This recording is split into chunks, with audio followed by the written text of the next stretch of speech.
Good morning mga ka-release. May bago po tayong update ngayon. Today is August 27. But ito po mga ka-release ay tungkol po ito sa San Fernando Oral Station working file number 50. Ito po mga ka-release ay part na po ito ng working file na ginagawa ng contractor ngayon, at kung nakikita po ninyo mga ka-release ay ongoing po ang drilling ng San Fernando file number 50, kung saan po mga ka-release ay kasalukuyan po nilang hinuhukay. Kung nakikita po ninyo mga ka-release ay ongoing po yung drilling activity ng ating drilling rig, at yan po sa tinuturong yan po yung working file or station working file number 50. Bago po ang lahat mga ka-release ay gusto ko po ulit ipalam sa inyo mga ka-release ang aking intention po o ang purpose ng aking vlog na ito ay para po sa documentation purposes po lamang ito mga ka-release. At gusto ko pong ipalam sa mga mamamayang Pilipino na ang paggawa po ng o yung construction po ng railway project ay makikita po ng ating mga kababayan na mga Pilipino dito po sa part po ito ng build project ng ating President Duterte at ng kanyang administrasyon sa ngayon. Mga ka-release, kung nakikita po ninyo mga ka-release ay yan po ang ating tinatawag na station working file number 50, kung saan po ito mga ka-release ay part po ito ng San Fernando Station.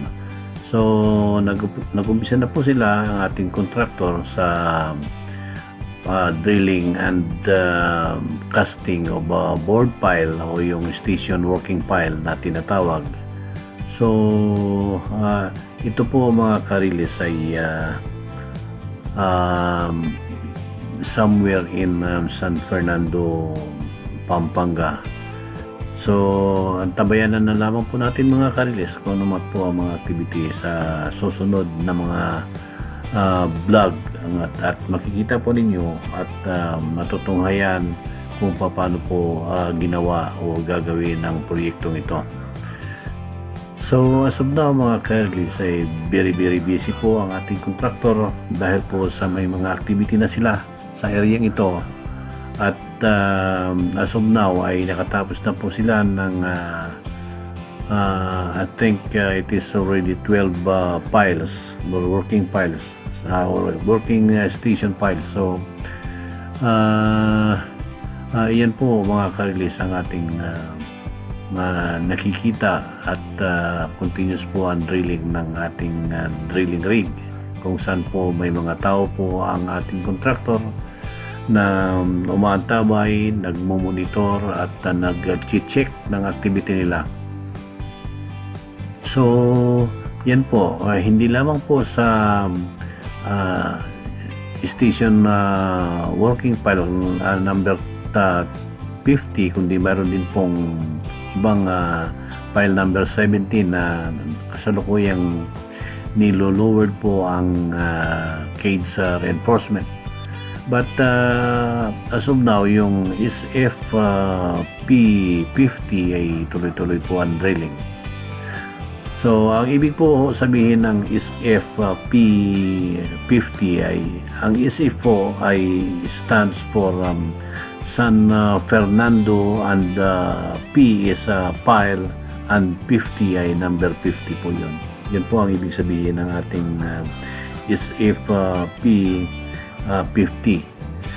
So yan po mga ka-release ang ating activity as of now. Kung nakikita po ninyo mga ka-release, yan po yung tinatawag na temporary steel casing kung saan po nilifo nila or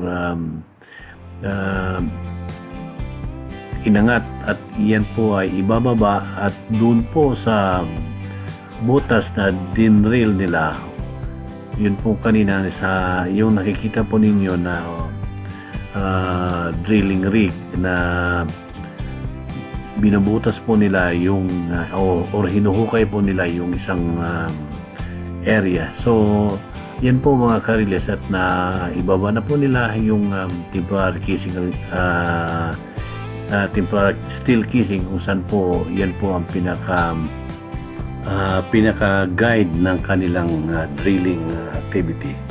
Siyempre po yan po ay chine-check po ng surveyor para po doon sa plumpness or verticality ng steel casing.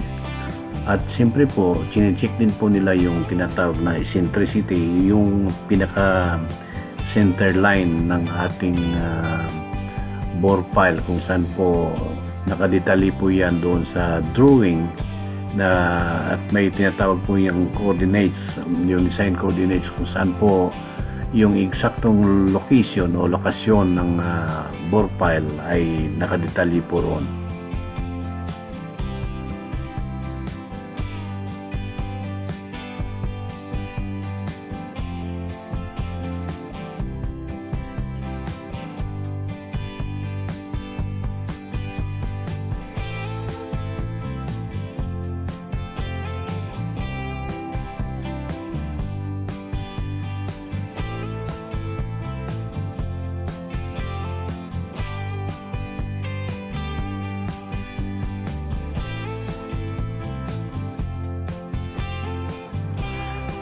As of now mga karilis ay tuloy-tuloy pa rin po ang kanilang drilling activity, at kung napapansin po ninyo mga karilis ay tuloy-tuloy po ang pag-ikot ng tinatawag na kilibar or yung drilling bucket. So yan po mga karilis ang activity sa as of now sa lugar na ito, sa location na ito. Ngunit mayroon po silang mga ibang activities sa ibang area, at pagka may time po tayo mga karilis ay pupuntahan po natin yon, at ipapakita po natin yung mga activity na ginagawa ng ating contractor sa kasalukuyan. Yan po mga karilis, at inangat po niya yung kanyang drilling bucket, at titingnan po natin kung ano po ang gagawin niya sa drilling bucket na yan. Yan po ay mga nakaalalay naman po na tinatawag na backhoe, kung saan po siya ang umaalalay sa activity ng drilling rig. So yan po mga karilis ang ating activity as of now, at antabayan na lamang po natin mga karilis kung ano po ang mga activity na gagawin ng ating contractor sa susunod na mga araw. Gaya mo nasabi ko sa inyo mga karilis, ang proyekto po ito ay part po ito ng Build project ng ating Presidente Duterte, at gaya ng nasabi ko sa inyo noon, marami po ang makikinabang sa proyektong ito, tulad po ng taga Bulacan, Pampanga at Clark, at party po ng karatig bayan ng Tarlac. So in fact po mga karilis, as per my information, meron pong mga kabayan tayo na na-employ na po sa o nabigyan ng trabaho sa proyektong ito, at sila po ay kasalukuyang nagtatrabaho na sa project na ito. So yan po mga karilis, kung kaya't ating pong subaybayan kung paano po mga karilis gagawin at ginagawa ang proyektong ito, sapagkat gaya ng nasabi ko, ito po ay pakinabangan at mapapakikinabangan ng ating mga kababayan, lalong-lalo na po sa area ng Pampanga, Angeles, Clark, Bulacan at part po ng Tarlac.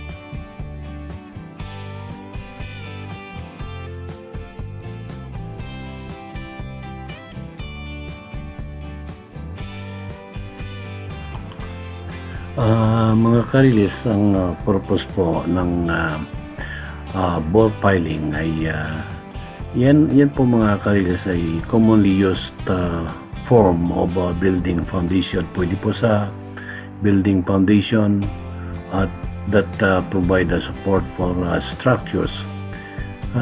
Pwede rin po sa mga ganitong proyekto.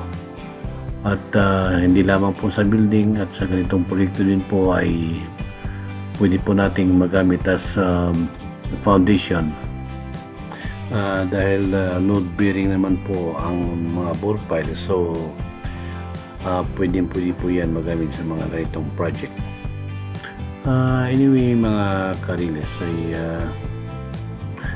just an info mga karilis, ang bore piling po ay part po yan ng foundation.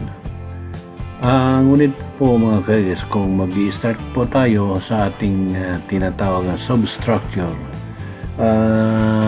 siyempre po mag-i-start tayo doon po sa tinatawag na cofferdam. Ngayon ang cofferdam po, marami po mga components yan. Unang-una, magkakaroon po tayo ng tinatawag na sheet piling, and after that pile cap, and then after that pier column or pier, and then after that pier heads. So marami pa po mga karilis ang activity na gagawin ng ating contractor when it comes to construction. At antabayan na lamang po natin mga karilis ang magiging activity sa susunod na mga araw o susunod na mga buwan, dahil nga po gaya ng nasabi ko sa inyo ay nag-umpisa na po sila ng tinatawag na station working pile, kung saan po gagawin yung San Fernando Station.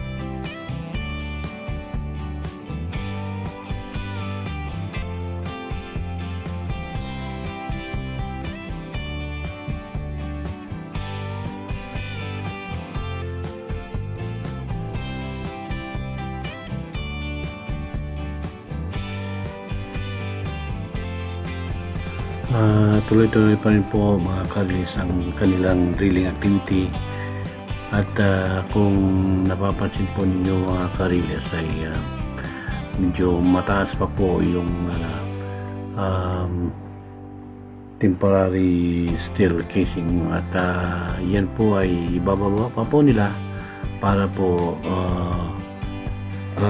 sa pamamagitan ng pagbawas ng lupa doon po sa loob ng steel casing.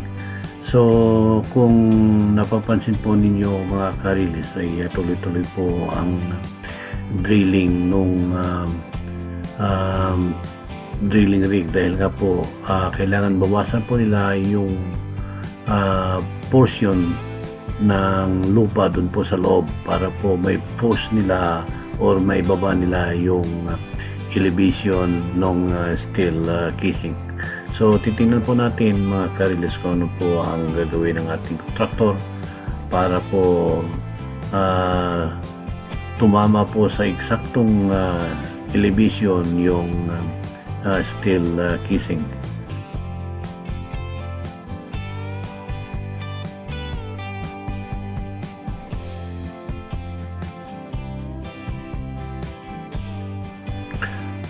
Kung napapansin po ninyo mga karilis, yung nasa left side po, yan po yung tinatawag na SFP17. Kung saan po mga karilis ay ibinababa nila o nilo-lowered yung cage reinforcement. At meron po silang mga ginagawang o inaayos sa reinforcement cage na yan. So titingnan na lamang po natin mga karilis kung ano po ang kanilang gagawin sa steel cage na yan.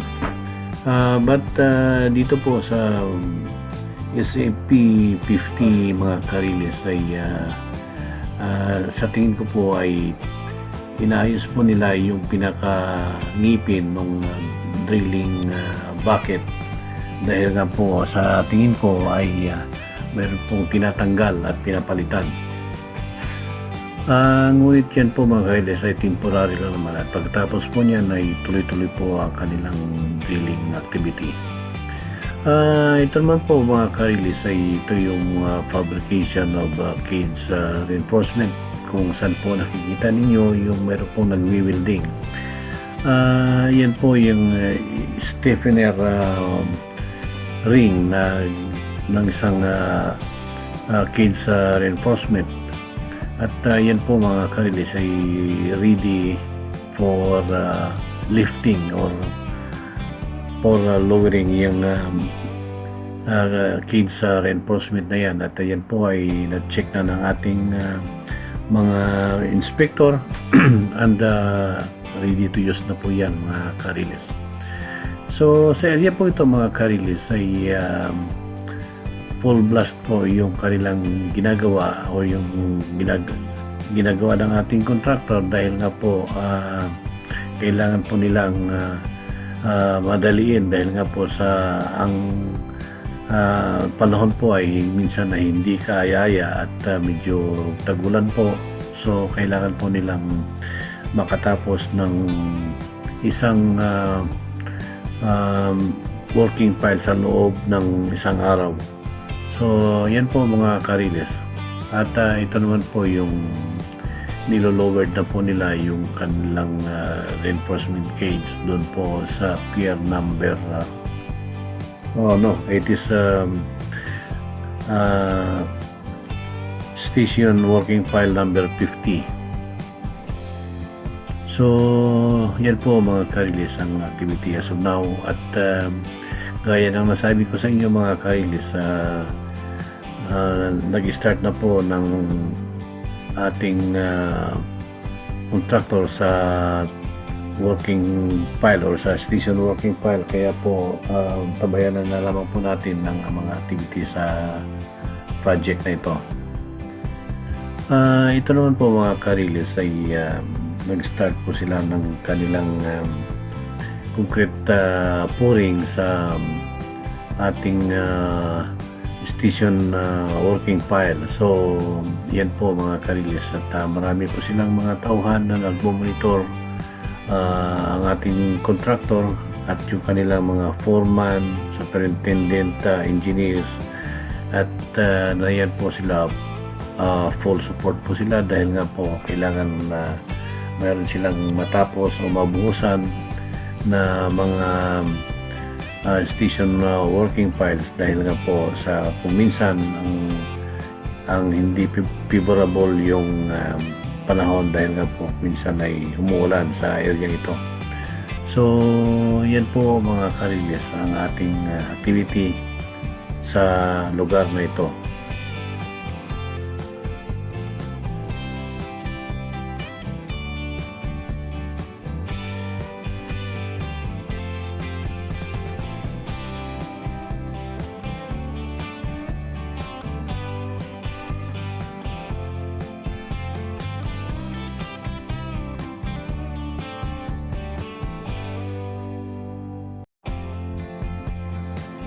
Bago po natin makalimutan mga karilis ay shout out muna tayo sa ating mga subscriber, tulad po ni 4368 Uslet, thank you kaibigan, sina Bayo Saibel, Gerald Shunson, Aris Oriente, Mario Cortez, Alex SR, Rexon Garcia, MGTV, Peace Love Happiness, Sora Sora, Ken Lamak, Eric Oronico, Rage 54, Brian Ray Quito, at siyempre po sina Dominador Navarro, Seryoso, Elijah, Billy B, B.I. La Chica, Danny Hernandez, Ferd Buyaol, Maria de Dulo, Dapril M, Mael Gantuan, Lawokson, Mang Alex, Dico Sanko, Jetski Bon, Killer Smile Rotsa, at siyempre po yung ating mga kaibigan na sina Aris Oriente, Dico Sanko, San Salvador, Elmer Kabutahe, Ros Flores, Roxy M, Otsi Jarin. Salamat sa inyo mga karilis sa inyong pagsuporta sa aking vlog. Thank you very much po.